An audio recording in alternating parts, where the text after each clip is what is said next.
Inside the powder room, it's Miss K here with my girls. It's Tracy Diva T. Nikki Love. All right, and just to let you guys know that you can check out our interview today on the web, LouisvilleGospel.com. We've got our man DJ sitting here shooting us here. I wish I would have known. I would have worn something a little better. Hi, I need my lip gloss. I know, right? But you know, the wait is over. We have got Louisville legend, musician extraordinaire, brother Joe Leavell on the line. He's joining us inside the powder room, our first male co-host. Yes, exactly. On the line is Louisville legend, musician extraordinaire, brother Joe Leavell. Ladies, give it up. Woo! Okay, Joe, don't run again. I know. Thank you, Joe, so much for joining us inside the powder room. How are you doing this? It's a pleasure to be here with you today. I know. It's such a, well, the sun looks like it's kind of coming out right now. Joe, I understand that you've got some exciting things coming up. Why don't you tell us a little bit about your new group and the exciting things that you guys have coming up? Okay, I sure will. Well, the name of the group is Joe Leavell with One Purpose. Okay. And it's a 24-voice ensemble. Anointed as some of the most gifted voices in Louisville.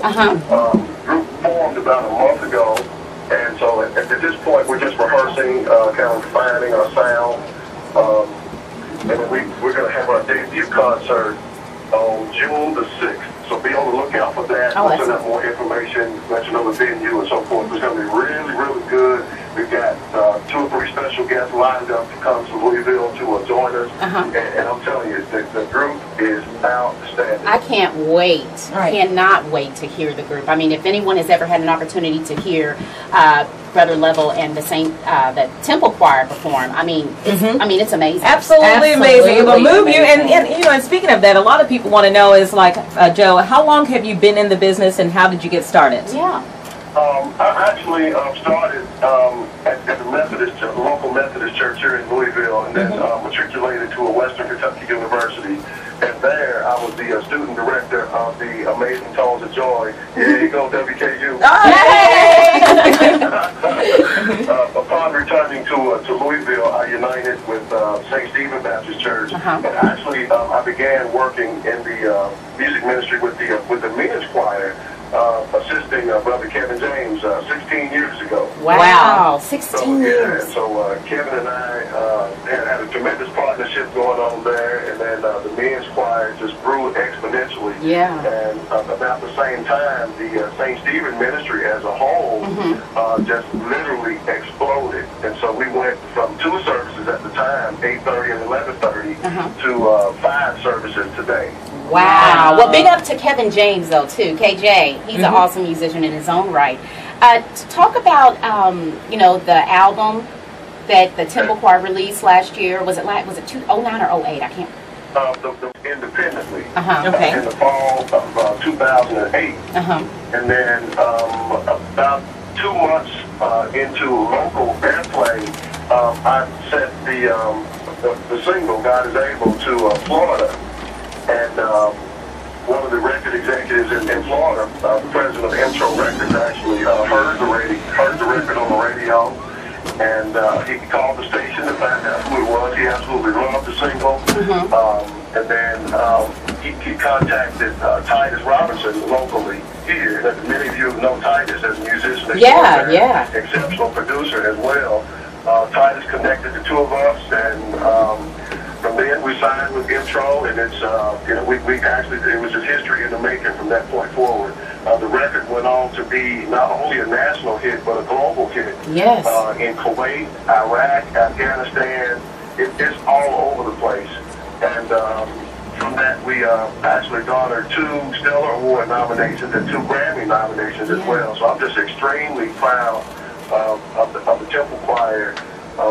Those guys just work so hard, and I think it's just a tremendous testament to not only the music ministry of St. Stephen, but the entire Kentucky music ministry. We've got so many gifted and anointed musicians. Yes, we do. Oh my gosh. I just long for the day that we can all get together. And really highlight and showcase what Louisville has to offer. Definitely. Now, you say that Miss T, I think, wanted to ask about the Stellar nomination and Grammy. Well, just kind of give us a behind the scenes of what that feels like to even be nominated for a Stellar or a Grammy. Huge. You know, for me, it's very humbling. It's very humbling, number one, because when you do a record, you never know, whether or not the nation is going to embrace your product. I mean, and anybody that knows me and knows what I do with music, first thing for me is I never teach anything that's not rooted and grounded in the Word of God. Oh, amen. Amen. Amen. I don't believe in the 7-11 kind of stuff. I call it popcorn gospel. Right.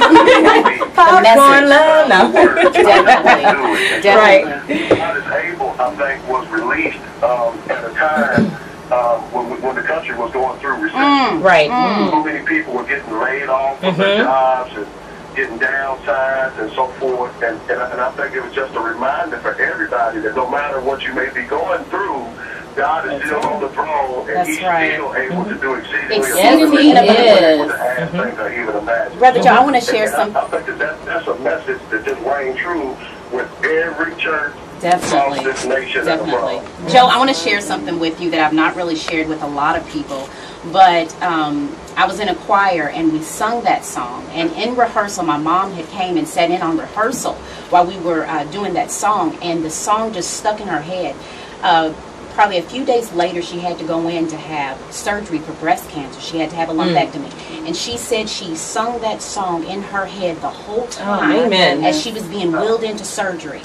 And she had requested that they played that song for her while she was receiving her surgery. And she said that song just brought her so much joy and peace while she was going through that time. So I want to thank you so much. I just praise and honor God for that, because I've heard that so many times. Wow. So many times.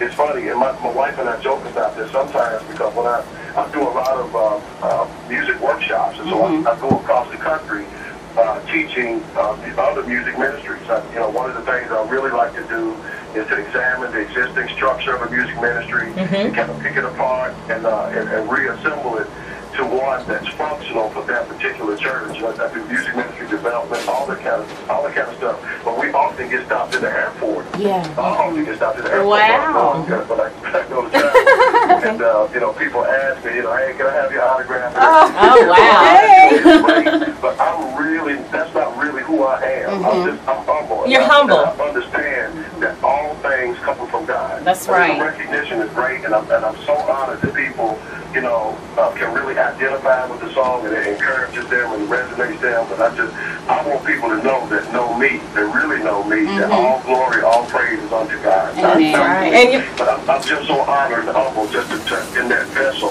that He used in order to get that particular message out. And it blessed so many people. And speaking of getting the message out, a lot of people know, you spoke about, your current projects, Joe. You spoke about some of the things that you've done. You also spoke about that you were with the St. Stephen Choir for 16 years. 16. 16 years. My question to you,